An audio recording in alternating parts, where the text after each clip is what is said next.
بسم اللہ الصلاۃ والسلام علیکہ یا رسول اللہ۔ امید ہے آپ سب خیر وفیت سے ہوں گے انشاءاللہ۔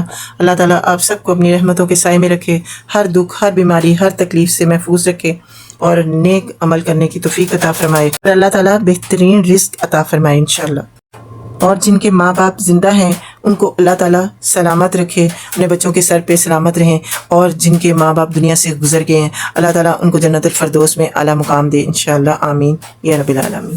آج ہم نے سورۃ المؤمنون کی اردو ٹرانسلیشن کرنی ہے۔ نام کیوں رکھا تھا، زمانہ نزول اور موضوع مباحث آپ کو بتا دیا تھا لاسٹ ویڈیو۔ اب ہم نے پڑھنا ہے سورۃ المؤمنون اردو ٹرانسلیشن۔ سورۃ المؤمنون آیات 118 ہے، پارہ 18 ہے، اور یہ سورت مکی ہے، رکوع 6 ہے۔ تو سٹارٹ کرتی ہوں انشاءاللہ، چلیں سنیں آپ انشاءاللہ ترجمہ۔ اللہ تعالیٰ مجھے توفیق دے بہترین طریقے سے آپ کو ترجمہ سنا سکے۔ اعوذ باللہ من الشیطان الرجیم، بسم اللہ الرحمن الرحیم۔ قد افلح المؤمنون الذین هم فی صلاتهم خاشعون۔ ترجمہ، یقیناً فلاح پائی ہے ایمان لانے والوں نے جو اپنی نماز میں خشوع اختیار کرتے ہیں، شک لغویات سے دور رہتے ہیں، زکوٰۃ کے طریقے پر عمل ہوتے ہیں، اپنی شرمگاہوں کی حفاظت کرتے ہیں سوائے اپنی بیویوں کے اور ان عورتوں کے جو ان کی ملک یمین میں ہوں۔ ان پر محفوظ نہ رکھنے میں وہ قابل ملامت نہیں ہے، البتہ جو اس کے علاوہ کچھ اور چاہے وہی زیادتی کرنے والے ہیں۔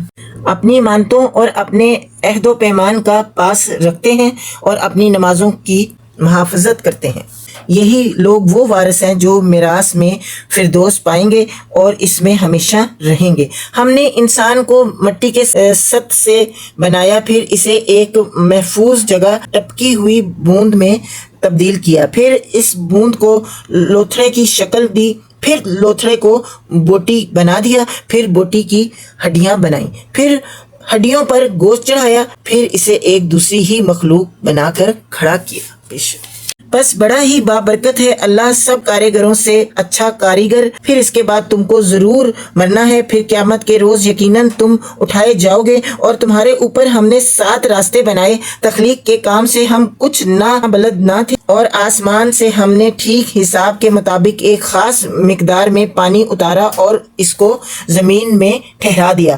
ہم اسے جس طرح چاہیں غائب کر سکتے ہیں۔ پھر اس پانی کے ذریعے سے ہم نے تمہارے لیے کھجور اور انگور کے باغ پیدا کر دیے، تمہارے لیے ان باغوں میں بہت سے لذیذ پھل ہیں اور ان سے تم روزی حاصل کرتے ہو، اور وہ درخت بھی ہم نے پیدا کیا جو طور سینا سے نکلتا ہے، تیل بھی لیے ہوئے اگتا ہے اور کھانے والوں کے لیے سالن بھی۔ اور حقیقت یہ ہے کہ تمہارے لیے مواشیوں میں بھی ایک سبق ہے، ان کے پیٹوں میں جو کچھ ہے اسی میں سے ایک چیز ہم تمہیں پلاتے ہیں، اور تمہارے لیے ان میں بہت سے دوسرے فائدے بھی ہیں۔ جو ہم دودھ پیتے ہیں، جو ہم گوشت کھاتے ہیں، تو یہ اللہ تعالیٰ بتا رہے ہیں، اور بھی بہت سی فائدے کی چیزیں بنتی ہیں، اور ان پر سوار بھی ہوتے ہیں اور کشتیوں پر سوار بھی کیے جاتے ہو۔ ہم نے نوح علیہ السلام کو اس کی قوم کی طرف بھیجا، اس نے کہا اے میری قوم کے لوگوں، اللہ کی بندگی کرو، اس کے سوا تمہارے لیے کوئی اور معبود نہیں ہے، کیا تم ڈرتے نہیں ہو؟ اس کی قوم کے جن سرداروں نے ماننے سے انکار کیا وہ کہنے لگے کہ یہ شخص کچھ نہیں ہے مگر ایک بشر تم ہی جیسا، اس کی غرض یہ ہے کہ تم پر برتری حاصل کرے، اللہ کو اگر بھیجنا ہوتا تو فرشتے بھیجتا۔ باپ دادا کے وقتوں میں سنی ہی نہیں کہ بشر رسول بن کر آئے، کچھ نہیں، بس اس آدمی کو ذرا جنون لاحق ہو گیا ہے، استغفر اللہ، کچھ مدت اور دیکھ لو شاید افاقہ ہو جائے۔ نوح علیہ السلام نے کہا پروردگار، ان لوگوں نے جو میری تکذیب کی ہے اس پر اب تو ہی میری نصرت فرما۔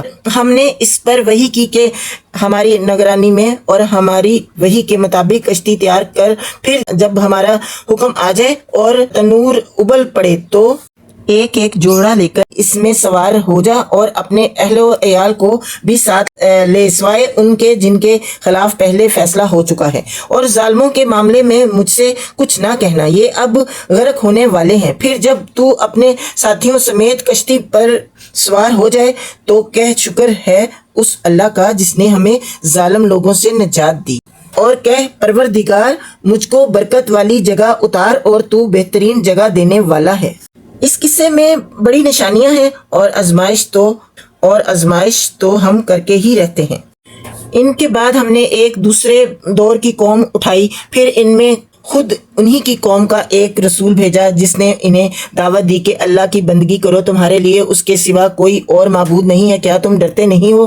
اس نے اس کی قوم کے جن سرداروں نے ماننے سے انکار کیا اور آخرت کی پیشی کو جھٹلایا، جن کو ہم نے دنیا کی زندگی میں آسودہ کر رکھا تھا، وہ کہنے لگے یہ شخص کچھ بشر تم ہی جیسا، جو کچھ تم کھاتے ہو وہی یہ کھاتا ہے اور جو کچھ تم پیتے ہو وہی یہ پیتا ہے۔ اب اگر تم نے اپنے ہی جیسے ایک بشر کی اطاعت قبول کر لی تو تم گھاٹے ہی میں رہے۔ یہ تمہیں اطلاع دیتا ہے کہ جب تم مر کر مٹی ہو جاؤ گے اور ہڈیوں کا پنجر بن کر رہ جاؤ گے، اس وقت تم قبروں سے نکالے جاؤ گے۔ بالکل باعث ہے یہ وعدہ جو تم سے کیا جا رہا ہے، زندگی کچھ نہیں ہے مگر بس یہی دنیا کی زندگی، یہی ہم کو مرنا ہے اور جینا ہے، اور ہم ہرگز اٹھائے جانے والے نہیں ہیں۔ یہ شخص خدا کے نام پر محض جھوٹ گڑھ رہا ہے اور ہم کبھی اس کی ماننے والے نہیں ہیں۔ رسول نے کہا پروردگار، ان لوگوں نے جو میری تکذیب کی ہے اس پر اب تو ہی میری نصرت فرما۔ جواب میں ارشاد ہوا قریب ہے وہ وقت جب یہ اپنے کیے پر پچھتائیں گے۔ آخرکار ٹھیک حق کے مطابق ایک ہنگامہ عظیم نے ان کو آ لیا اور ہم نے کچرا بنا کر پھینک دیا۔ دور ہو ظالم قوم، پھر ہم نے ان کے بعد دوسری قومیں اٹھائیں۔ کوئی قوم نہ اپنے وقت سے پہلے ختم ہوئی اور نہ اس کے بعد ٹھہر سکی۔ پھر ہم نے پے در پے اپنے رسول بھیجے، جس قوم کے پاس بھی اس کا رسول آیا اس نے اسے جھٹلایا، اور ہم ایک کے بعد ایک قوم کو ہلاک کرتے چلے گئے حتیٰ کہ ان کو بس افسانہ ہی بنا کر چھوڑا۔ پھٹکار ان لوگوں پر جو ایمان نہیں لاتے۔ پھر ہم نے موسیٰ علیہ السلام اور اس کے بھائی ہارون علیہ السلام کو اپنی نشانیوں اور کھلی سند کے ساتھ فرعون اور اس ایان سلطنت کی طرف بھیجا، اگر انہوں نے تکبر کیا اور کہنے لگے کیا ہم اپنے ہی جیسے دو آدمیوں پر ایمان لے آئیں، اور آدمی بھی وہ جن کی قوم ہماری بندی ہے؟ بس انہوں نے دونوں کو جھٹلا دیا اور ہلاک ہونے والوں میں جا ملے۔ اور موسیٰ علیہ السلام کو ہم نے کتاب عطا فرمائی تاکہ لوگ اس سے رہنمائی حاصل کریں، اور ابن مریم علیہ السلام اور اس کی ماں کو ہم نے ایک نشان بنایا اور ان کو ایک سطح مرتفع پر رکھا تو اطمینان کی جگہ تھی، چشمے اس پہ جاری تھے۔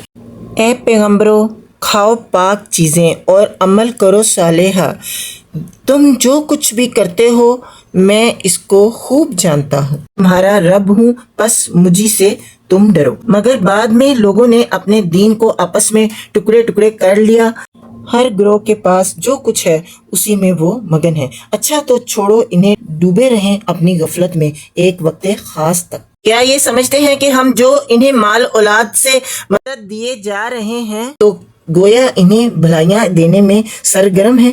نہیں، اصل معاملے کا انہیں شعور نہیں ہے۔ بھلائیوں کی طرف دوڑنے والے اور سبقت کر کے انہیں پا لینے والے تو در حقیقت وہ لوگ ہیں جو اپنے رب کے خوف سے ڈرے رہتے ہیں، جو اپنے رب کی آیات پر ایمان لاتے ہیں، جو اپنے رب کے ساتھ کسی کو شریک نہیں کرتے، اور جن کا حال یہ ہے کہ دیتے ہیں جو کچھ بھی دیتے ہیں، اور دل ان کے اس خیال سے کامتے رہتے ہیں کہ ہمیں اپنے رب کی طرف پلٹنا ہے۔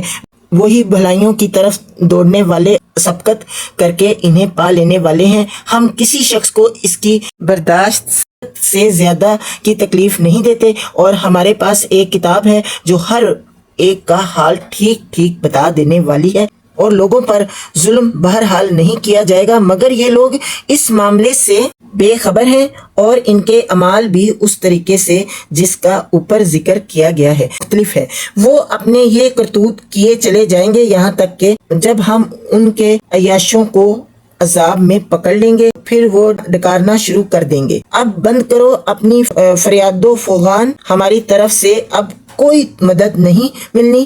میری آیات سنائی جاتی تھی تو تم رسول کی آواز سنتے ہی اور الٹے پاؤں بھاگ نکلتے تھے، اپنے گھمنڈ میں اس کو خاطر ہی میں نہ لاتے تھے، اپنی چوپالوں میں اس پر باتیں چھانٹتے اور بکواس کیا کرتے تھے۔ تو کیا ان لوگوں نے کبھی اس کام پر غور نہیں کیا، یا وہ کوئی ایسی بات لایا ہے جو کبھی ان کے اسلاف کے پاس نہ آئی تھی، یا یہ اپنے رسول سے کبھی کے واقف نہ تھے کہ انجانا آدمی ہونے کے باعث بدکتے ہیں، یا یہ اس بات کے قائل ہیں کہ وہ مجنون ہے؟ نہیں، بلکہ وہ حق لایا ہے اور حق ہی ان کی اکثریت کو ناگوار ہے، اور حق اگر کہیں ان کی خواہشات کے پیچھے چلتا تو زمین اور آسمان اور ان کی ساری آبادی کا نظام دھرم بھرم ہو جاتا۔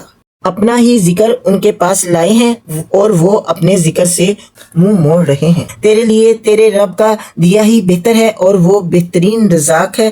تو ان کو سیدھے راستے کی طرف بلا رہا ہے، مگر جو لوگ آخرت کو نہیں مانتے وہ راہ راست سے ہٹ کر چلنا چاہتے ہیں۔ اگر ہم ان پر رحم کریں اور وہ تکلیف جس میں آج کل یہ مبتلا ہیں دور کر دیں تو یہ اپنی سرکشی میں بالکل ہی بہک جائیں گے۔ ان کا حال تو یہ ہے کہ ہم نے انہیں تکلیف میں مبتلا کیا، پھر بھی یہ اپنے رب کے آگے نہ جھکے اور نہ عاجزی اختیار کرتے ہیں۔ البتہ جب نوبت یہاں تک پہنچ جائے گی کہ ہم اس پر سخت عذاب کا دروازہ کھول دیں تو یکا یک تم دیکھو گے کہ اس حالت میں یہ ہر خیر سے مایوس ہیں۔ وہ اللہ ہی تو ہے جس نے تمہیں سننے اور دیکھنے کی قوتیں دی اور سوچنے کو دل دیے، مگر تم لوگ کم ہی شکر گزار ہوتے ہو۔ وہی ہے جس نے تمہیں زمین میں پھیلایا اور اسی کی طرف تم سمیٹے جاؤ گے۔ وہی زندگی بخشتا ہے اور وہی موت دیتا ہے۔ گردش لیل و نہار اسی کے قبضہ و قدرت میں ہے۔ کیا تمہاری سمجھ میں یہ بات نہیں آتی؟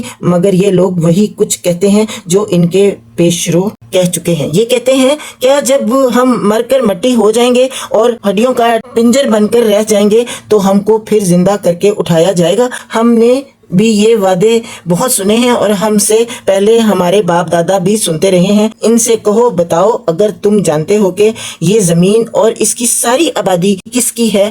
یہ ضرور کہیں گے اللہ کی۔ کہو پھر تم ہوش میں کیوں نہیں آتے؟ ان سے پوچھو ساتوں آسمان اور عرش عظیم کا مالک کون ہے؟ یہ ضرور کہیں گے اللہ۔ کہو پھر تم ڈرتے کیوں نہیں؟ ان سے کہو بتاؤ اگر تم جانتے ہو کہ ہر چیز پر اقتدار وہ جو پناہ دیتا ہے اور اس کے مقابلے میں کوئی پناہ نہیں دے سکتا۔ یہ ضرور کہیں گے یہ بات تو اللہ ہی کے لیے ہے۔ کہو پھر کہاں سے تم کو دھوکہ لگتا ہے؟ جو امر حق ہے وہ ہم ان کے سامنے لے آئے ہیں اور کوئی شک نہیں کہ یہ لوگ جھوٹے ہیں۔ اللہ نے کسی کو اپنی اولاد نہیں بنایا ہے اور کوئی دوسرا اللہ اس کے ساتھ نہیں ہے۔ اگر ایسا ہوتا تو ہر خدا اپنی خلق کو لے کر الگ ہو جاتا اور پھر وہ ایک دوسرے پر چڑھ دوڑتے۔ پاک ہے اللہ ان باتوں سے جو یہ لوگ بناتے ہیں۔ کھلے اور چھپے کا جاننے والا وہ بالا تر ہے اس شرک سے جو یہ لوگ تجویز کر رہے ہیں۔ آج کے لیے اتنا ہی۔ انشاءاللہ نیکسٹ ویڈیو میں آپ کو میں بتاؤں گی کہ اللہ تعالیٰ نے نبی پاک صلی اللہ علیہ وآلہ وسلم سے کیا دعا کرنے کو بولا اور بہت کچھ آپ نے سنا کہ اس میں ایک ایک چیز اللہ تعالیٰ نے واضح طور پہ بتا دی ہے کہ میں کون ہوں اور تم لوگ کون، ٹھیک ہے، اور تم لوگ کیا کرتے پھرتے ہو اور اس کا انجام کیا ہوگا۔ اللہ تعالیٰ نے ہر چیز واضح طور پہ بتا دی۔ اب ہمیں کیا کرنا ہے؟ ہمیں اس کو غور سے سننا ہے، اس کو سمجھنا ہے اور اپنی زندگیوں کو بدلنا ہے، ورنہ بہت سخت عذاب ہے جو لوگ انکار کرتے ہیں اللہ کے حکموں کو، کی آیتوں کو جھٹلاتے ہیں۔ بس اللہ تعالیٰ سب کو ہدایت دے، جو بھٹکے ہوئے ہیں ان سب کو سیدھا راستہ اللہ تعالیٰ دکھا دے، جو ماننے کو ہی نہیں آ رہے۔ اللہ کو تو مانتے ہیں کہ آسمان اللہ نے بنایا ہے اور اللہ ہے، یہ پتہ ہے، لیکن اللہ کی نہیں ماننی۔ یہ پتہ ہے کہ اللہ ہے اور یہ نہیں ہے کہ اللہ کی مانے۔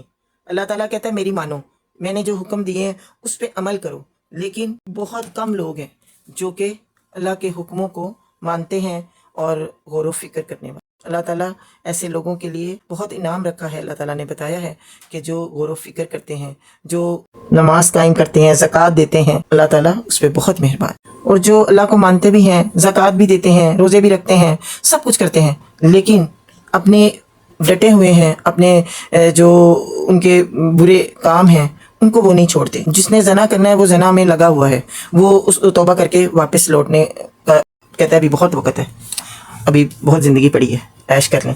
لیکن اللہ بہتر جانتا ہے کہ زندگی کس کی کتنی ہے، اس لیے لوٹ آئیں، اپنی یہ جو بے حیائی کی زندگی ہے اس کو چھوڑ دیں، اور یہ جو لوگ پرموٹ کر رہے ہیں نا بے حیائی کو، اپنے اندر ضرور جھانکیں کہ ہم کس چیز کو پرموٹ کر رہے ہیں۔ ہم اللہ اور رسول کا ذکر بھی کریں، ہم درود پاک بھی پڑھیں اپنی زبان سے، ہم لوگ مطلب نماز بھی پڑھیں، قرآن بھی پڑھیں، سب کچھ، لیکن دوسری طرف ہم وہ کام کر رہے ہیں جو اللہ کو ناراض کرنے والے۔ تو ہمیں یہ ضرور دیکھنا ہے کہ ہم اللہ کو ناراض کرنے والے کون کون سے کام کر رہے ہیں، ان کو چھوڑنا ہے، اپنی زندگیوں سے نکالنا ہے۔ قرآن کا ترجمہ پڑھیں، سنیں اور غور و فکر کریں۔ اور پلیز ویڈیو کو شیئر ضرور کیجیے گا، ہو سکے تو سبسکرائب بھی کریں۔ جزاک اللہ خیرہ۔